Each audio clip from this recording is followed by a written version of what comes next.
look cute? Do we look cute? I think we do. Hi everyone, this is Nashin and welcome back to my videos. So today we're going to talk about detachment and let's see what we got. We got a lot of different points. I know that there's like tons of videos on YouTube and almost everyone, every self-help influencer is talking about it. But I just wanted to come in with my own twist on it and really just talk about what works. Because I've watched a ton of those videos. I'm like a really big self help girly and I love reading self help books. And here are a couple things that I didn't really pick up from anyone. It just like came into my own consciousness. And as I grew up and built a stronger mentality, I just developed it over time. So I'm just going to give it away to you. All right. So, first and foremost, what is it that you really badly want? Define it. Write it down on a piece of paper. That job, that person, the husband, the amount of financial stability, a pet. I don't know. Going to a concert. I've always wanted to go to a BTS concert and they're back and they're saying that they're going to be going on a tour or something. And I'm like, when? How am I going to get my hands on that ticket? Because, like, if I don't see them and I die one day, I'm going to be so upset about it. So, define what exactly you want. Very, very specific. And always detach from the outcome of it. I know it's very repetitive, but don't want one specific thing. Want that whole situation as a whole. So let's say my friend, she really badly wants to get married and she goes on a lot of dates. And one thing I always tell her every time she has a bad experience with a guy from Hinge, because obviously it's Hinge, duh, like why is it going to be good? But where else are you supposed to meet people? Because like her in her profession, it's really hard to meet people. It's usually like the same people over and over again every day. And I'm just like, girl, like you need to put yourself out there, go to networking events, meet more people. Otherwise, you're not going to meet your man. And it's so hard to meet your man in real life just naturally anymore, especially in Toronto. I don't know where you're watching it from, but if you live in Toronto, you know exactly what I'm talking about. So detach from the idea of wanting this specific person, want the idea of getting married, detach from the idea of wanting to work at that company, the big four. I have to work at that big four. Why do you want to work at the big four? Is it because of status? Is it because, ask yourself, like, is it because people are going to think great things about you? You're finally going to feel validated. It's only going to last very, very short time. I promise you, like, when you get that job, you're going to be like, oh, yeah, okay, got it. Next thing. But if you detach yourself from that idea and you know that I need this next step for my career, even if it's not the big four, just a normal firm that I can work at, it's going to get me closer to my goals. So ask yourself, why do you want it? Huh. Now that we got that out of the way, next thing is you're not going to die. Another thing I always remind myself every time I like really badly want something. So before I moved to my new and my current place, it was stopping me. It just gave me so many blocks in my life. It was so bad. Okay, so first of all, when I was at my current, like my last place, I was living with two other people, and they were respectful. They were great. Love that. If they have people that have like a similar lifestyle like them, great. But it was just like not the best fit for me. So at that time, I was like, I want to get out of the situation. But at first, before getting out of it, I was trying my level best to adjust with them and try to stay in that place for as long as I can. But it got to a point where I just couldn't anymore. Like it was just so intolerable. Like cooking was hard over there. They had like a different dietary like restriction, so they would like just cuz I would eat meat cuz they're vegan, they were just like not nice to me about it. And they had restrictions about like sleeping late at night. I'm a night owl, also a morning person. I don't know, sometimes I just don't sleep. But I like sleeping around like 12 to 1, but they're just like, "Oh, that's so bad for your health." And I'm like, "Girl, don't tell me what to do." Cuz they sleep at like 9 or 10, and I'm like, I'm just not that person. I'm sorry. I have work to do and there's so many things I want to do. I don't want to sleep my life away. I'm okay if I don't get 10 hours of sleep. I'm okay with like my 7 hour, 6 to 7 hours, right? So I have a different lifestyle. Don't tell me what to do. And it just got in my way. So I was like, okay, I'm going to get out. But first, what I'm going to try to do is test my mental strength. I'm going to see how far I can take this. If it starts to impact my mental health more than twice a week, I'm going to change. So at first, I became very resilient. I was like, okay, I'm not going to care about this. But outside of the two things I told you, like the cooking and like they keep telling me what to do with my life, there were more things that started to show up. They would use the bathroom. There was like one toilet, like one washroom. They would use it for like hours, like washing clothes physically while I'm here trying to hold back my pee. And when I'm trying to knock on the door, they're just not opening it. So I'm like, okay, this is a real problem. This is not me. This is not me trying to be resilient because this is a biological problem at this point. So I was like, okay, no, I cannot live here anymore. So I was like, okay, plan B. I have to find a place, but I don't know when because you have to put in the 2 months notice and I have to be patient with this situation because I can't just go into this type of place again and have to move in the future because it's only going to prolong the me from getting what I want, right? So I keep searching and I'm in the right mindset. I have a clear mindset. I'm like, I want a place where I can keep doing what I want to do. And I have lots of light. My last place didn't have a lot of light. As you can see, I literally have like such a nice view from here. And I wanted a view. I wrote down that I wanted light. I wrote down that I wanted a chill landlord. I didn't want to deal with air conditioning issues. My last place literally had heating and air conditioning issues. I don't want water problems, pests, etc. Like all the things I didn't want, I wrote it down. I went out in the market and I kid you not, after searching like 3 or 4 places, the last place I found, I got it. This is the place. And it's been fantastic. I am so happy. Like the first day I came here and I slept, I was just so happy. I couldn't sleep the entire night. I woke up in the morning and I'm like, is this my reality or am I in a dream? Like it felt so good. So I detached from the outcome at that time. I was like, I know it's going to take a while. I don't know if I'm going to find my ideal place, but I know that I wanted. And God or the universe presented me with the perfect opportunity and gave me my dream place because I knew exactly what I wanted. So, you know what I mean? Like, I got to the point, like, I'm going back to the first point that if you know exactly what you want, reality will give it to you. It will show up in your physical reality. So, you just need to know what you want. If you don't know, if you're not honest with yourself about what you want, it's not going to come. And second thing, you're not going to die. I didn't die. Like for 2 months, I was like, obviously it's going to make me mad. It's going to be testing my patience a lot, but I'm not going to die in this situation. Like this is not life threatening. So every time I think about it, I'm like, I'm taking active steps towards what I want, but I know that right now, if I keep living in my current situation, I'm not going to die. And if that's the case, if you're going to die, if you're in a dangerous situation, that's a different topic. But in your current reality, if you don't have a man, if you don't have your dream house or your dream job, you're not going to die. You're just going to continue to live the way you're living. That's like literally the worst that's going to happen. Okay.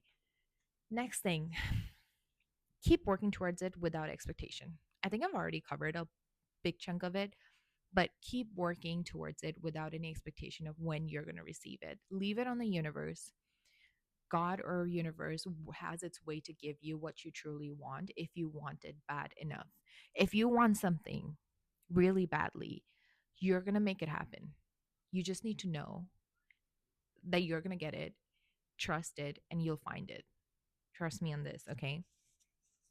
Remind yourself why you're doing it. So, again, going back to the thing about moving out, I knew that I'm doing it for my physical health, for my mental health. I knew that it was coming with a cost. It was very taxing because I'm not being able to focus on my career. I was not making content because I was scared of what they're going to think. They're going to talk shit about me behind my back if I'm making videos. So it was holding me back from so many different ways. And right now, now that I live alone, I can sing, I can walk around naked around the house. I can do things at my own time. I don't have a specific time when specifically I'll have to cook because they would make me cook just at the time when it would work best for them. Other times I couldn't even go to the kitchen because they were doing something there. It was insane. So now I have mobility, like I have flexibility of what I want to do and when I want to do it.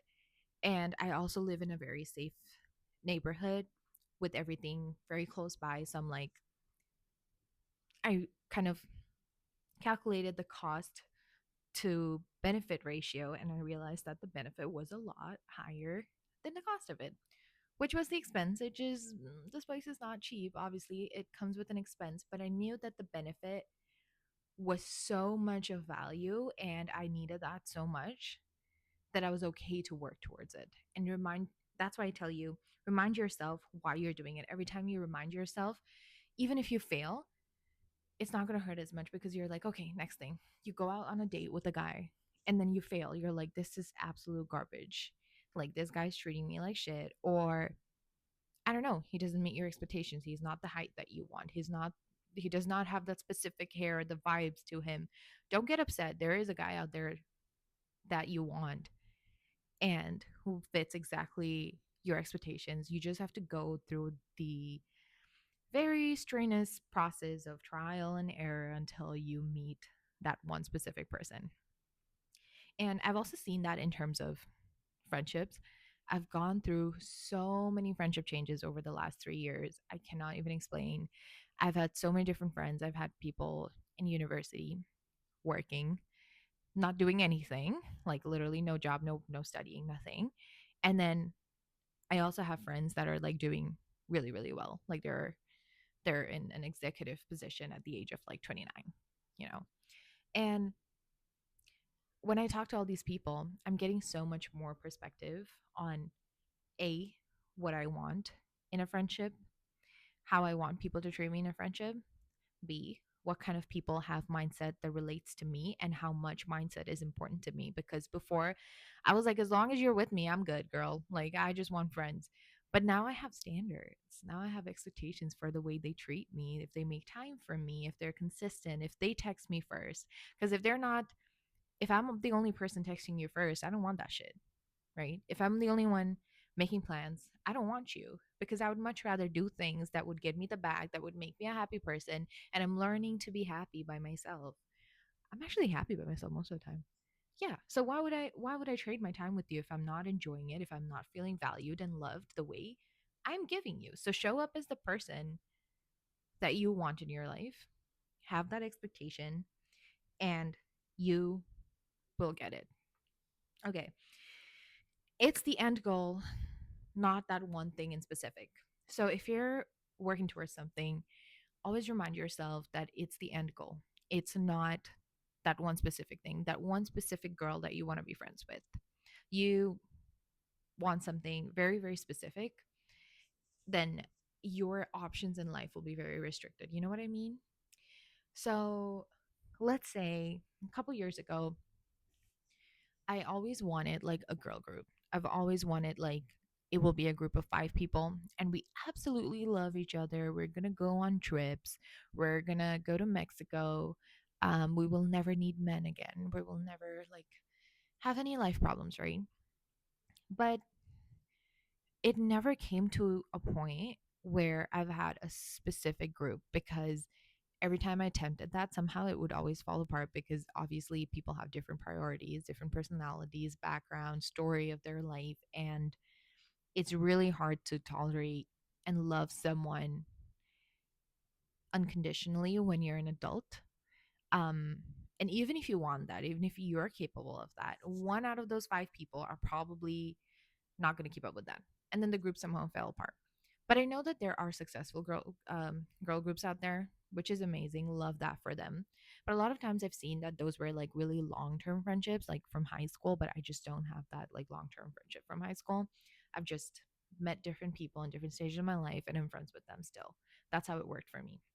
And I've realized like now I don't have a specific girl group. I have very specific one on one friendships with different people that I've met in different circumstances. And I'm very happy and comfortable with it. So, the specific thing in your mind that you have created, like, oh, I want my reality just like that. Sometimes it might not be that because that's not good for you. That was not meant for you and it was not going to be good for you. And that's why God didn't want that for you and it never just happened.